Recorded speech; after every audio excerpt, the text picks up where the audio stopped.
How to make a Snapchat group. Hey everyone, welcome back to our channel. In today's video I will guide you on how you can make a Snapchat group, so make sure to watch the video till the end.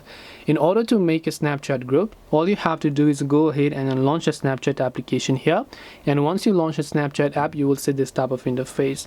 So let's say that you are on the DMs page and that you would like to create a group. It's actually quite very simple to do so.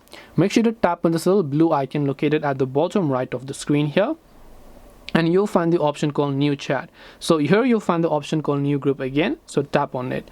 Now simply give this group a name depending upon what else you wish it for it to be, and then after that make sure to select the people that you want to add to your group. After you've done that, you should be able to go ahead and then tap the chat with group option, and then your group will get successfully created.